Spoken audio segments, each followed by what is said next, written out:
सत श्री अकाल शर्मा साहब। सत श्री अकाल धर्मजीत जी, क्या हाल है आपका? बढ़िया जी बढ़िया। शर्मा साहब, वीट पे आज बात करेंगे। वीट में पहले तो बेसल डोज की बात करेंगे। ओके। पॉलीसल्फेट का महत्व क्या है, कौन कौन सा खाद डालना चाहिए, उसके बाद फोलियर पे जाएंगे। अभी आप शुरू से एक्सप्लेन करो वीट पे कि क्या क्या खाद डालना पड़ेगा। जैसा हम देखते हैं कि हमारी क्रॉप के लिए, वीट के लिए, चाहे कोई भी पौधा है, किसी भी फसल के लिए 17 न्यूट्रिएंट्स की आवश्यकता पड़ती है, जिसमें से हमारे 3 न्यूट्रिएंट हैं वो परमात्मा हमें फ्री दे रहा है। 96% हमें परमात्मा फ्री दे रहा है। हम 4 न्यूट्रिशन के लिए देते हैं कि वो उसको कितना दें, कम दें, ज़्यादा दें, तो उस पर हम लड़ाई करते रहते हैं। तो उसको देखते हुए सबसे पहले हमें नाइट्रोजन की आवश्यकता है 1%, 1 से 1.5% नाइट्रोजन की आवश्यकता है। उसके बाद 1% पोटास की का रोल है, 0.5 कैल्शियम का रोल है, 0.02 आपका मैग्नीशियम का रोल है, 0.02 आपका फास्फोरस का रोल है और 0.01 सल्फर का रोल है।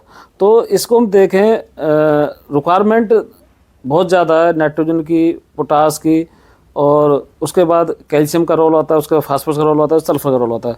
0.5% के अंदर अदर माइक्रोन्यूट्रेंट आ जाते हैं, जो ट्रेस एलिमेंट होते हैं, वो हमें देने होते हैं। हमको उनको फोलियर देने में ज़्यादा फ़ायदा रहता है। और जो रिसर्च कहती हैं 2% ही प्लांट 2 से 5% ही ट्रेस एलिमेंट को ले पाता है, या सॉइल से दे रहे हैं हम तो, और यदि हम फोलियर दे रहे हैं तो उनका बेनिफिट ज़्यादा है।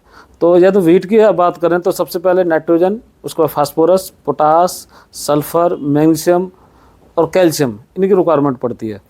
तो यदि बेसल की बात करें तो हमें DAP से हम फास्फोरस दे सकते हैं। अभी एक प्रोडक्ट आया MAP, उससे भी फास्फोरस दे सकते हैं, SSP से भी दे सकते हैं। तो हमें ये देखना कि हमें कम कॉस्ट में कौन सा फास्फोरस ज़्यादा मिला हमारे प्लांट को, तो वो भी उस पर ध्यान देने की बात है। मतलब अवेलेबिलिटी किसकी ज़्यादा है कम प्राइस में? आप अवेलेबिलिटी की बात देखें तो यदि हम बात करें पोटास की अवेलेबिलिटी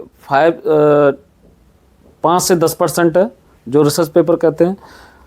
DAP की बात करें, DAP का दाना जो अवेलेबिलिटी है रूट हेयर से 1 mm दूर आपका फास्फोरस दूर चला जाता है, तो प्लांट नहीं ले पाता। तो हम इसको ऐसा फास्फोरस दें जो घुलनशील हो, वाटर में घुलनशील हो। और हम जो DAP देते हैं या MAP के थ्रू देते हैं, जो अभी बल्क के अंदर आया है, तो वो कम घुलते हैं। उनकी अवेलेबिलिटी 40% अवेलेबिलिटी है, घुलनशील है, और 100% नहीं है। तो जो खाद नहीं घुल रहा तो वो प्लांट को अवेलेबल फॉर्म में नहीं रहता। इन खाद को घोलने के लिए जो बैक्टीरिया आते हैं, क्या हम वो भी साथ में डाल सकते हैं? हाँ, बिल्कुल डाल सकते हैं। यदि हम बेनिफिट मिलेगा। हाँ, यदि हमारे पास फास्फोरस घुलनशील बैक्टीरिया, अवेलेबिलिटी का बैक्टीरिया, यदि उसको हम डालें तो यदि उसके लिए सबसे पहला महत्वपूर्ण है हमारी सॉइल में ऑर्गेनिक कार्बन। यदि हमारा फार्मर ऑर्गेनिक कार्बन नहीं डाल रहा, यदि उसके अंदर गोबरी खाद नहीं डाल रहा, तो वो शायद वो काम नहीं करेंगे जितना उनको काम करने की आवश्यकता है। Yes. कार्बन के वजह से ही वो अपने आप को फैलाएंगे। यदि हमारी सॉइल की जो जान है वो ऑर्गेनिक कार्बन है। यदि ऑर्गेनिक कार्बन नहीं है मेरी सॉइल के अंदर, मैं कुछ भी डालूँ, सोना डालूँ, तो वो काम नहीं करेगा। सेकेंडरी pH का महत्वपूर्ण रोल आता है, और थर्ड आता है EC का। तो ये तीनों चीज़ सबसे पहले होनी चाहिए, ऑर्गेनिक कार्बन, pH और EC।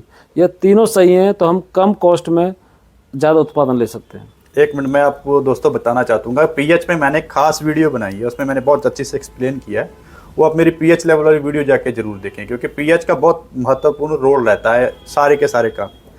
अभी एक बात और है जी, एक में क्वेश्चन और आता है कि पॉलीसल्फेट को किस किस खाद के साथ मिक्स करके डाल सकते हैं? अनुमत देखा गया है कैल्शियम और फास्फोरस, और आपका फास्फोरस जिंक, और आपका सल्फर और कैल्शियम कभी भी हम एक साथ मिक्स नहीं कर सकते। या तो घोलने की कोशिश करते हैं, मार्केट में जो भी कैल्शियम आ रहा है या जो फास्फोरस के वाले ग्रेड हैं, तो हम घोलेंगे तो फट जाएगा वो। तो देना न देना प्लांट को बराबर ही है वो। लेकिन पॉलीसल्फेट ऑर्गेनिक फर्टिलाइज़र है, मिनरल फर्टिलाइज़र है, समुद्र से 1200 मीटर गहराई से नीचे आ रहा है। इसका सल्फेट फॉर्म में है, कैल्शियम सल्फेट फॉर्म में, पोटास सल्फेट फॉर्म में, मैग्नीशियम सल्फेट फॉर्म में, सल्फेट फॉर्म में। तो इसका कोई भी इशू नहीं है घुलनशीलता साथ में। और आप किसके साथ डाल रहे हैं, चाहे वो DAP है, चाहे MAP है, जो नया 1152 ग्रेड आया उसके साथ है, SSP के साथ है, 1232 के साथ है, किसी के साथ भी मिक्स कर सकते हैं। इसका कोई ये नहीं है रिएक्शन करेगा, क्योंकि सल्फेट फॉर्म में। क्योंकि मेरा जो जितने भी प्लांट होते हैं, जो भी मैं न्यूट्रिशन देता हूँ, वो आयन के रूप फॉर्म में लेते हैं। चाहे कैल्शियम को लेंगे, चाहे सल्फर को लेंगे, चाहे फास्फोरस को लेंगे, या नाइट्रोजन को लेंगे, आयन के फॉर्म में लेंगे। तो इसमें ऑलरेडी जिस फॉर्म में प्लांट को भोजन चाहिए उस फॉर्म के अंदर अवेलेबल है। यस। कितनी रिक्वायरमेंट है पर एकड़? यदि हम वीट की बात करें तो 50 केजी है, और आलू की बात करें तो 100 केजी है, और मस्टर्ड की बात करें तो 50 से और आपका 75 केजी है। 50 से 75 केजी। और जो जितनी हमारी वेजिटेबल वाली क्रॉप है, जहाँ हम लगातार पैकिंग करते हैं, लगातार तोड़ाई करते हैं, आपका खीरा हुआ, टमाटर हुआ, वहाँ हम 100 केजी तक जा सकते हैं, और गन्ने के अंदर हम 150 केजी तक जा सकते हैं। इसकी जब 100 किलो डालते तो 100 किलो में प्लांट को कितनी मिल जाती है? या हम 100 किलो देखा डालें पॉलीसल्फेट तो 14 किलो वहाँ से लगभग आपको पोटास मिलेगा, 6 किलो लगभग आपको मैग्नीशियम मिलेगा, 17 किलो आपको कैल्शियम मिलेगा, और 19 किलो आपको सल्फर मिल जाएगा, जो 95% प्लांट इसको ले पाता है। मतलब क्योंकि इसकी जो खासियत है, लीचिंग लॉसेज नहीं है, और किसी के साथ कंपाउंड नहीं होता, फिक्स नहीं होता। ठीक है, मतलब ये कहने का मतलब कि जैसे हम नॉर्मल पोटाश डालते हैं तो उसकी अवेलेबिलिटी कितनी रहती है? अवेलेबिलिटी जो रिसर्च पेपर के आए हैं अभी हमारे पास में इजराइल से या यूके से, तो इसकी अवेलेबिलिटी MOP और SOP से 65% ज़्यादा है। मतलब 65% इसकी अपटेक ज़्यादा है। अपटेक ज़्यादा पोटास की, 65% पोटास की, हाँ, और सल्फर की भी अपटेक ज़्यादा है, क्योंकि जो सल्फर का जो लीचिंग पैटर्न है, जैसे फार्मर पानी लगाता है, कोई भी इस तरह का सल्फर यूज कर रहा है, पानी के साथ लीच हो जाता है, उसके साथ पोटास भी चला जाता है और नाइट्रोजन भी चला जाता है। लेकिन इसका ये स्लो लीच पैटर्न है, और ये धीरे धीरे प्लांट को अवेलेबल रहता है, जो जब तक प्लांट को, यदि आलू की बात करें तो स्टार्च बनाने के लिए सल्फर का बड़ा महत्व है। तो स्टार्च के लिए आपको सल्फर चाहिए, यदि आपने दूसरी किस्म का आप सल्फर यूज कर रहे हैं तो वो प्लांट को नहीं मिलेगा और आपको क्वालिटी नहीं मिलेगा। तो यदि पॉलीसल्फर के साथ जा रहे हैं आप आलू के अंदर, तो स्टार्च के लिए एंड तक आपको सल्फर मिलेगा, और एंड तक आपको कैल्शियम मिलेगा। देखिए, अभी एक छोटी सी बात पे हम कवर करेंगे कि कौन कौन सी फर्टिलाइजर कितनी कितनी मात्रा में प्रति एकड़ दे सकते हैं। वीट की बात करेंगे, बाकी क्रॉप हम अलग से लेंगे। ये तो वीट की बात करें, क्योंकि आने वाला समय हमारे सोइंग वीट का है। वीट का तो 50 केजी हम DAP एप्लीकेशन करते हैं, उसी के साथ 50 किलो पॉलीसल्फेट डाल सकते हैं। सफिशेंट रहेगा आपको कैल्शियम, जितना रिक्वायरमेंट है उसको, कैल्शियम की, सल्फर की, मैग्नीशियम की और पोटास की। मतलब छोटे तत्व के लिए हम फॉलियर में जाए। हाँ, ये तो हम अधिकतर देखा गया है, सॉल एप्लीकेशन हमने जो फर्टिलाइजर दिया है और टेम्परेचर आपका डाउन जा रहा है जनवरी दिसंबर के अंदर, तो कोई भी न्यूट्रिशन सॉइल से प्लांट ले नहीं पाता, क्योंकि लो टेम्परेचर पर खाद अपटेक नहीं होती, प्लांट धूप नहीं निकलती, बाष्पीकरण नहीं होता, फोटोसिंथेसिस क्रिया नहीं होती। तो उस समय हमें फॉलियर जाना चाहिए, और जो फॉलियर की जो टेक्नोलॉजी है न्यूट्रीवेंट की, वो बहुत बेहतरीन टेक्नोलॉजी है और लगभग 20 दिन तक काम करती है। तो पहले स्टेज में पानी इरीगेशन कर, पहले पानी के बाद में आप स्टार्टर का उपयोग करवा सकते हैं, उसके बाद आप बूस्टर का उपयोग करा सकते हैं जब गोब के अंदर हो, फिर उसके बाद आपको फ्रूट वांट, जब आपकी बाली निसर जाए उस समय कैल्शियम की बहुत ज़्यादा जरूरत पड़ती है प्लांट को। सीड आपका कैल्शियम का रोल है सेल डिवीजन के अंदर, और जब हमारा सीड बनने के तैयार है तो उस समय आपको कैल्शियम चाहिए और थोड़ा सा फास्फोरस चाहिए एनर्जी के लिए, उस समय आप वो दे देते हो तो आपको बहुत अच्छे रिस्पॉन्स मिलते हैं। मतलब ये न्यूट्रिशन वैल्यू, मतलब पहले हम स्टार्टर लेंगे, कितने दिन पे लेना है? स्टार्टर लगभग 30 दिन बाद, 30 दिन बाद, पहले पानी के लगाने के बाद। और जो 8-16-39 आपका बूस्टर के नाम पे वो जब आपकी गोब के अंदर कोई फसल फसल है, गोब के अंदर, गोब के अंदर या फ्लावरिंग के अंदर, ये दोनों थे।